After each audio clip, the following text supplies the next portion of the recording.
नमस्कार दोस्तों, तो कैसे हैं आप सभी। मैं आप सभी को अपने इस YouTube channel MK study centre में स्वागत करता हूं। देखिए, आज हम जानने वाले हैं पाइथागोरस प्रमेय यानी कि पाइथागोरस थ्योरम के बारे में। देखिए, ये जो थ्योरम है वो बहुत ही प्रचलित है। इससे आधारित बहुत ही क्वेश्चन एग्जाम में आते हैं। तो आज हम इसके इतिहास को समझने वाले हैं। देखिए, पाइथागोरस प्रमेय के 3 प्रमुख बिंदुओं को हम पहले समझेंगे, वो आपके सामने हैं। देखिए, जो पहला है वो क्या है कि यह जो प्रमेय है वो किस प्रकार की त्रिभुज पर लागू होता है, यह फर्स्ट पॉइंट है। एंड सेकेंड पॉइंट क्या है कि पाइथागोरस प्रमेय आखिर में है क्या, पाइथागोरस जो प्रमेय है वो है क्या। एंड जो थर्ड है वो क्या है कि पाइथागोरस प्रमेय से आधारित एक प्रश्न को हम लोग करेंगे। तो चलिए हम लोग स्टार्ट करते हैं। देखिए, सबसे पहले हम लोग समझ लेते हैं कि यह प्रमेय किस प्रकार की त्रिभुज पर लागू होता है। तो वो है आपका समकोण त्रिभुज पर। यानी कि पहले का सॉल्यूशन क्या है, आंसर क्या है, यह जो लागू होता है वो त्रिभुज है आपका समकोण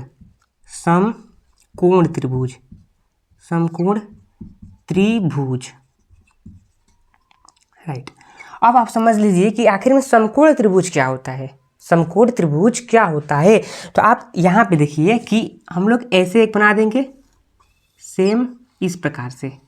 ये जो कोण होगा वो होगा आपका 90 डिग्रीज का, 90 डिग्रीज। इसको दर्शा दे रहे हैं ABNC। अब देखिए, अब आप नोटिस कीजिए कि समकोण का मतलब क्या होता है कि जो कोण है वो बराबर है। यानी कि देखिए, ये 3 कोण आपको दिख रहे हैं, right. First, second and third 3 कोण आपको दिख रहे हैं।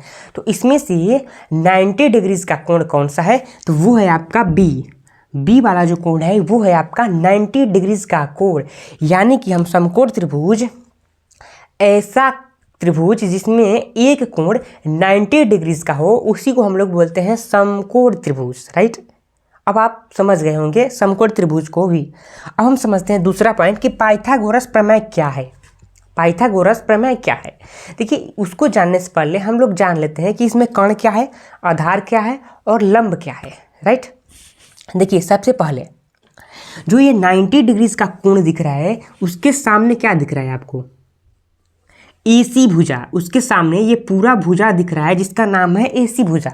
यानी कि 90 डिग्री के सामने वाला जो भुजा होगा वो BC और AC दोनों भुजाओं के तुलना में बड़ा होगा, दोनों भुजाओं से बड़ा होगा। तो इसी को हम लोग बोलते हैं कर्ण, इसी को हम लोग बोलेंगे कर्ण। अब देखिए, जिसको कि इंग्लिश में बोलते हैं हाइपोटेनस, यानी इसको दर्शाते हैं H से। अब देखिए, ये आपका BC क्या होगा कि किसी भी तल में वो टिका रहेगा, किसी भी तल में टिका रहेगा।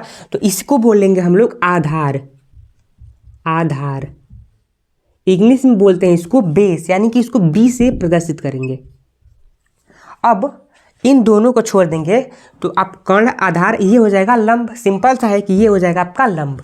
तो यहाँ पे हम लोग लिख दे रहे हैं लंब। इसको बोलते हैं परपेंडिकुलर, यानी इसको दर्शाते हैं P से, राइट। तो उम्मीद करता हूँ कि आपने इतना अच्छे प्रकार से समझा होगा, राइट। अब हम लोग बढ़ते हैं पाइथागोरस प्रमेय क्या है, इसको समझते हैं। तो चलिए, देखिए ये आपके सामने है पाइथागोरस थ्योरम, यानी इसी थ्योरम के द्वारा हम सूत्र का निर्माण करेंगे। अब वो कैसे करेंगे तो चलिए हम लोग करते हैं। देखिए, ये आपके सामने है। इस प्रमेय के अनुसार, यानी कि पाइथागोरस जो प्रमेय है उसके अनुसार समकोण त्रिभुज के सबसे बड़ा भुजा, राइट। ये आपके सामने एक पॉइंट है समकोण त्रिभुज, और दूसरा जो है वो सबसे बड़ा भुजा कर्ण। अब देखिए, आपको 2 प्रश्न मिल गया कि जो पाइथागोरस प्रमेय होता है वो समकोण पर लागू होता है, और जो समकोण त्रिभुज का सबसे बड़ा भुजा है वो है आपका कर्ण, यानी 2 प्रश्न इससे भी मिल गए। अब देखिए, यहाँ पे हम लोग क्या करेंगे, सबसे पहले समकोण त्रिभुज बनाएंगे। ये आपका है समकोण त्रिभुज।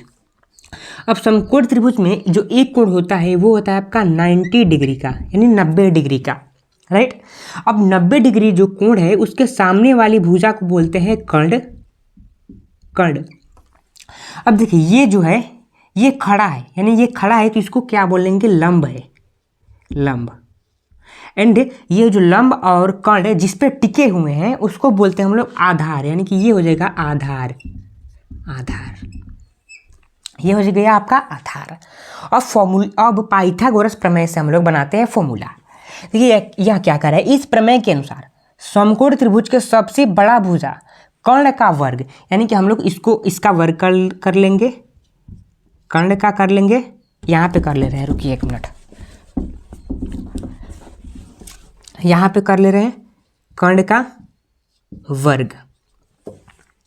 कर्ण का वर्ग अन्य दो भुजाओं के वर्गों के योगफल के बराबर होता है। यानी जो कर्ण होता है वो किसके बराबर होता है, अन्य दो भुजाओं के, यानी कि यहाँ से यहाँ तक हो जाएगा, अन्य दो भुजाओं के वर्गों के योगफल के बराबर होता है। तो कर्ण के बाद अन्य दो भुजाएं कौन कौन से हैं, वो है आपके लंब, आधार। अब जो लंब है उसका हम लोग स्क्वायर करेंगे, यानी वर्ग करेंगे, लंब का स्क्वायर आधार का स्क्वायर, आधार का स्क्वायर के वर्गों के योगफल, यानी ये हमारा जो सूत्र है वो बनकर तैयार हो गया आपके पाइथागोरस प्रमेय से। यानी कि यही प्रमेय जो होता है वो एग्जाम में बार बार पूछा जाता है। तो हमने पाइथागोरस प्रमेय से सूत्र को बना लिया। अब हम इसको सीखेंगे कि क्वेश्चन में इसको अप्लाई कैसे किया जाता है और क्वेश्चन किस प्रकार से पूछा जाता है, राइट ना। तो चलिए हम लोग एक क्वेश्चन को करते हैं। तो चलिए हम लोग पाइथागोरस प्रमेय के द्वारा एक क्वेश्चन को हल करते हैं।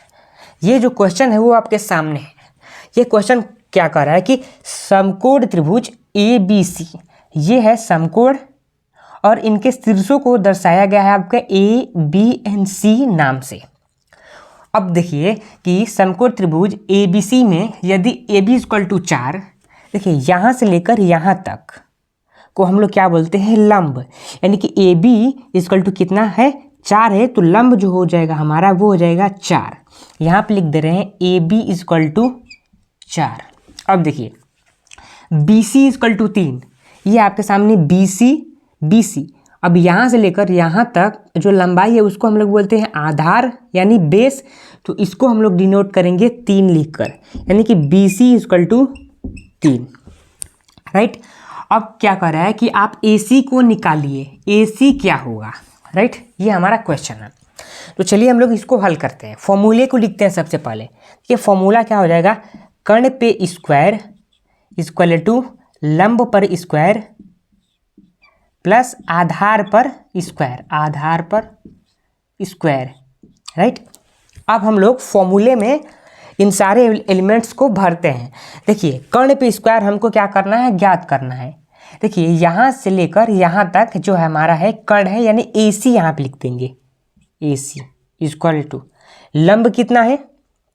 देखिए लंब हमारा क्या है, A और B हमारा क्या है, लंब है, यानी इसको लिख देंगे AB पे स्क्वायर, AC पे स्क्वायर प्लस आधार क्या है, यहाँ से लेकर यहाँ तक आधार है, यानी BC आधार है, तो इसको लिख देंगे BC पे स्क्वायर, राइट।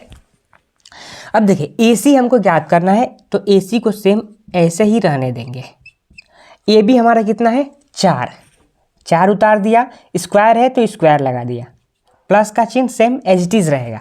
अब देखिए BC क्या है, BC जो है हमारा वो है 3, यानी 3 को हम लोग ऐसे के ऐसे रहने देंगे, स्क्वायर लगा देंगे ऊपर। अब इसको हम लोग हल कर देंगे, AC को ऐसे ही रहने देंगे, AC स्क्वायर को इक्वल। देखिए 4 का अगर स्क्वायर करेंगे तो कितना होगा, 4 × 4 करेंगे तो 16 होगा, 16 लिख देंगे प्लस 3 का स्क्वायर करेंगे तो कितना होगा, 3 × 3 = 9 हो जाएगा।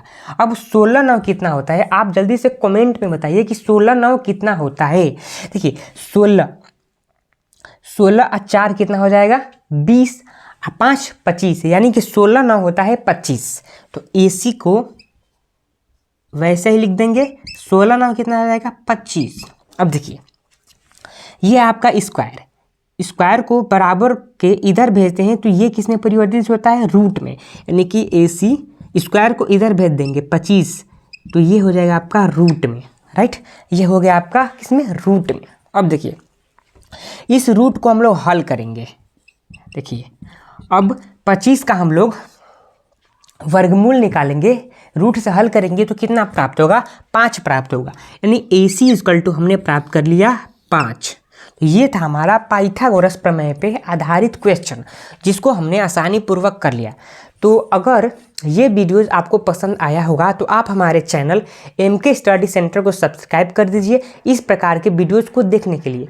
तो धन्यवाद, मिलते हैं अगले न्यू इंटरेस्टिंग वीडियोज़ में।